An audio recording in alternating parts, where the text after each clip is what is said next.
tema. Na verdade, me sinto meio assim, em meio a pessoas que dominam muito do assunto e eu sou a mais leiga aqui nesse assunto, mas enfim. Falei pra Júlia, eu tentei arregar ontem, mas não deu mais tempo, então vamos lá. Talvez seja um tópico um pouco polêmico, né, desse grande tema, mas, na verdade, minha fala e a propósito da minha fala é justamente trazer muito mais uma inquietação em relação a isso, né, quando a gente pensa nisso, né, de feminismo e de religião, e, na verdade, o meu lugar de fala vai ser um lugar de fala do contexto cristão, né, na verdade, não que eu tenha propriedade para falar do contexto cristão, mas eu tenho experiência no contexto cristão e talvez eu possa compartilhar a minha vivência, um pouco dessas minhas inquietações em relação ao que o feminismo, como o feminismo é entendido dentro desse contexto. E não tenho propriedade para falar disso, por exemplo, no islamismo e em outras religiões. Então, meu lugar de fala é um lugar do contexto cristão. Então, eu começo pensando, talvez, e também eu retorne isso no final da minha fala, pensando nesse fechamento que há da igreja em relação ao feminismo, justamente por condicioná-lo a dois elementos que talvez causem um embate muito grande, que é a questão do aborto e a questão da liberação sexual feminina, né?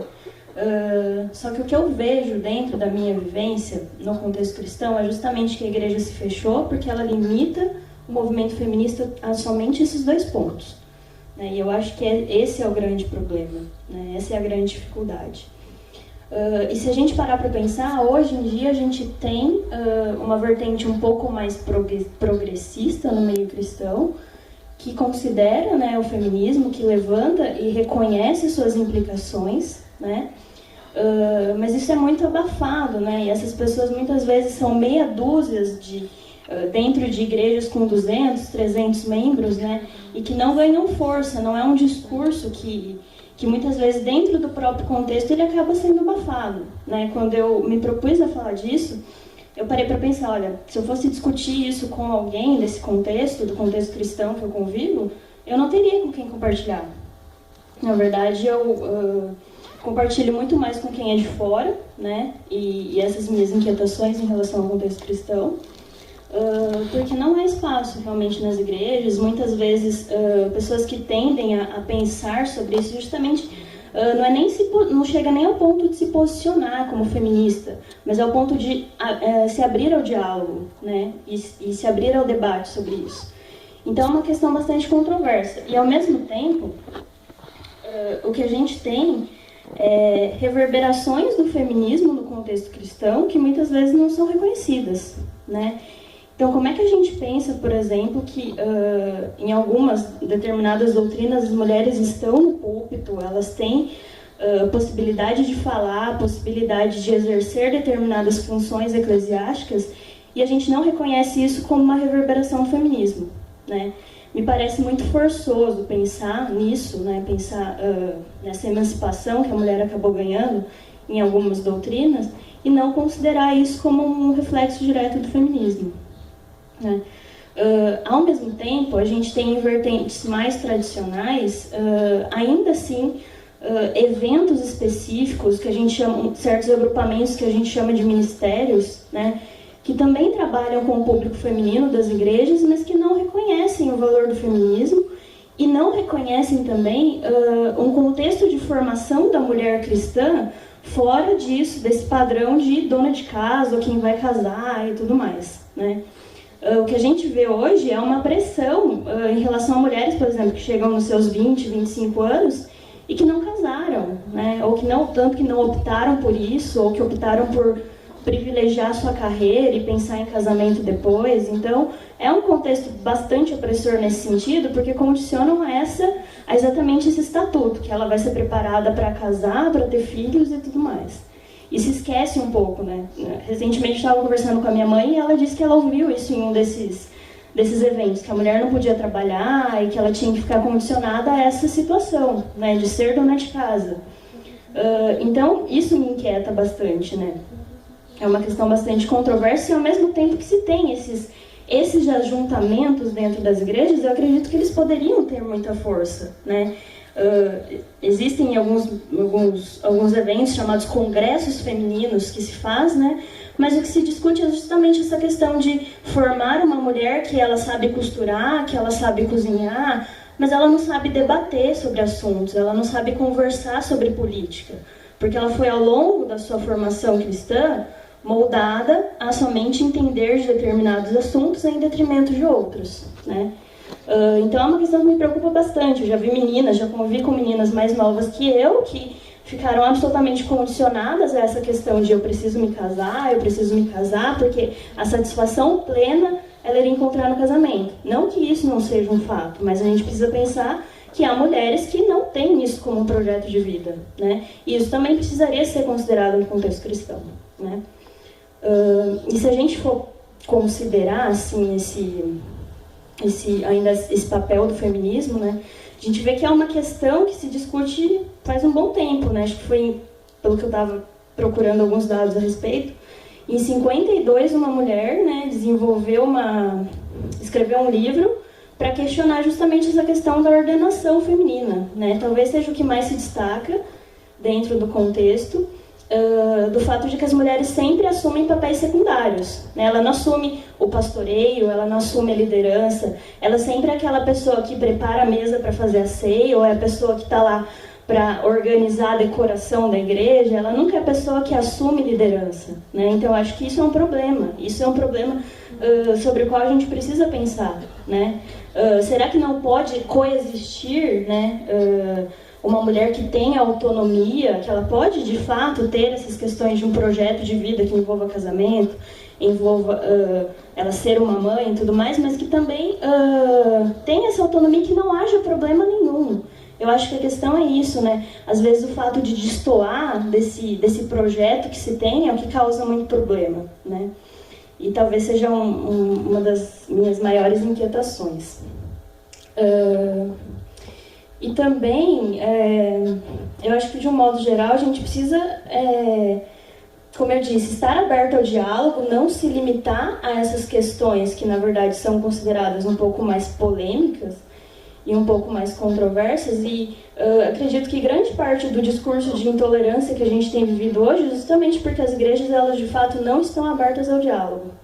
Eu falo isso reiterando o início, meu lugar de fala é de um contexto cristão, né? De pessoas que não estão abertas a isso, não estão abertas a conversar, não estão abertas a pensar, e pouco se interpreta. Se a gente tem como, se a gente toma a Bíblia, que é o livro que se tem, né, como referência para o cristão, a gente vai ver que existem personagens femininas que se mostraram, talvez seja muito audacioso da minha parte eu chamá-las de feministas, mas foram mulheres que de fato quebraram o protocolo, né, em suas sociedades. E a Bíblia foi escrita refletindo um contexto tipicamente machista, né? E muitas vezes o medo do cristão é justamente isso. Mas se você diz que a Bíblia é sexista e a Bíblia é machista e tudo mais. Gente, para quem é cristão, isso não vai ser uma afronta. Isso é um fato, talvez. A própria Constituição, o momento que ela foi escrita, condiciona isso. Isso não vai tirar relevância, não vai tirar quão significativo esse livro é para um cristão, tá? Então, muitas pessoas às vezes ficam com medo de questionar a própria crença e questionar um livro que também é significativo dentro das suas convicções. Mas, retomando um pouco essa questão das personagens, então, na verdade, elas quebraram protocolos, né, dentro de suas vivências e do contexto que elas viviam. A gente tem, por exemplo, Débora, né, que foi no contexto dos juízes, né, do povo de Israel. Ela se levantou, ela foi uma juíza, né, tanto que homens recorriam a ela para que ela julgasse os problemas, os conflitos que aconteciam, né? Ela aconselhou também um comandante que foi buscar homens para o exército e tudo mais, né?